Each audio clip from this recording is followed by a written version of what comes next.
Abhi Barua is Chief Economist with HDFC Bank. He's coming back on the show after a while. Mr. Barua, thanks very much for your time. Good having you here. I want to quote you from your, January 28th column on the Business Standard. You write, I want to begin my column by expressing my usual dismay at the way television channels are hyping up the February budget and the way some otherwise hard-nosed industrialists and chief executives are singing to their tune. So I'm not going to hype this up. So I'm going to leave it with an open question. What do you expect from the budget? Right. I don't think it deserves the kind of hype that is given to it, but I certainly expect some fairly major changes in the budget. One is this entire business of the Make in India program work. And that is ultimately related to creating infrastructure and funding this effectively through the budget. So we are expecting some changes on that front. And some changes would include greater transfer of discretionary funds to the states so that they can, in sort of line with their specific needs to create infrastructure and other facilities, implement projects at their discretion. We are looking at, possible changes in funding structures for infrastructure. For instance, I think it is now a consensus that the traditional PPP model of build, operate, and transfer has failed. So I think we could see alternatives there. We could see sequestration of funds raised from large ticket, capital receipts like spectrum auctions or divestments being put into a fund which is ring-fenced for use in infrastructure. So a lot of financial innovation to sort of make the idea of Make in India, which is ultimately a manufacturing play, more viable and workable.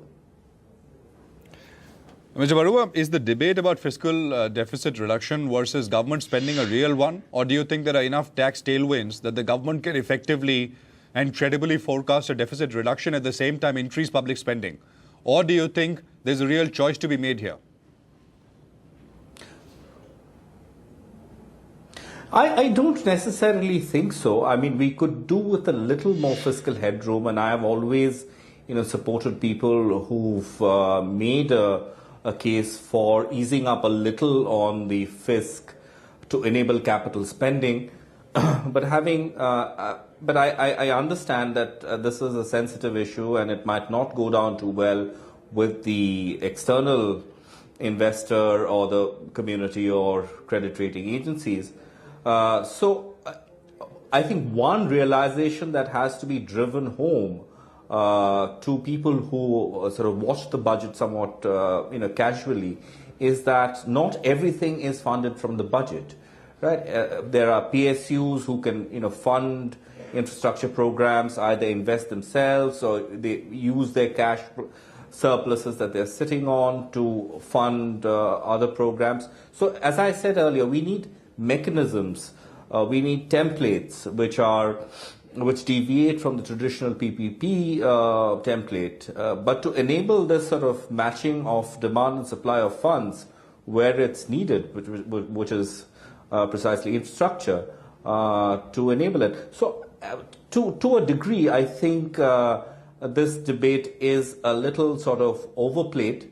But having said that, if you want me to sort of pick a side, I would say that okay, we could sort of go a little easy and accommodate capital expenditure, necessary capital expenditure by setting a slightly more a softer target. But if you ask me for a forecast, I don't think the government will do it. Every 10 basis point relaxation in the fiscal deficit allows the government to spend an additional $2 billion or so. The government's fiscal 15 target was 4.1. In all likelihood, it will be met. The government has stated so on record many times. Fiscal 16, the roadmap suggested 3.6 and then 3% in fiscal 17. prima facie, does it look like 3.6 Right. will be 3.6 when they put out the budget estimates for fiscal 16? Or it could be 3.9, 4%? And how will it be viewed by what you call the external sector, rating agencies, etc.? That's the point. I think that we have too much of this, number fixation when it comes to the fiscal deficit target, and we don't really look at the quality of spending.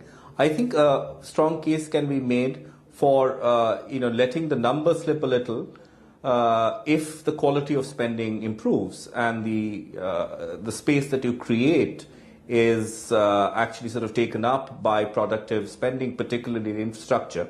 But having said that, there is this number fetish. So I think when the budget estimates are presented, you will see a 3.6. Now, this 3.6, I mean, with the GDP being sort of somewhat bizarrely revised, there are small issues there, but 3.6 is what the government is going to sort of present. That's my forecast. Okay, I'll just get to the quality of spending bit, and so essentially what should that spending, additional spending, be directed to? I'll just get to that in a bit. But there are some who believe that instead of the government spending directly, what should be done is corporate tax rates and tax rates of all kinds should be actually brought lower. Leave more money in the hands of consumers as a means to give a boost to the economy. Would you agree with that? Right, absolutely, and I think that was the philosophy of the direct taxes code that has been on the anvil for so long. But having said that, Prashant, I think a very critical issue today is that additional growth or a pickup in growth has to come from investment spending. I think consumption demand can only help to a certain degree. So what we need are investments on the ground. If you look at the private sector, they face a serious paucity of demand because growth is very sluggish. And if you look at their capacity utilization rates, those happen to be very low. So you don't expect them to come forward and invest. As I said earlier, that the PPP model, which sort of expected the private sector to be big players in things like infrastructure, has not really worked out. And I think the private it's a question of perceptions of risk. And the private sector is not willing to sort of go it somewhat alone at the initial stages of an infrastructure project. So you can rule that out. So ultimately what you're left with is the need for publicly driven infrastructure spending, which will sort of drive the investment cycle up. A company which is, say, producing cars at 70% of capacity utilization is unlikely to put up capacity, even if tax rates were to go down.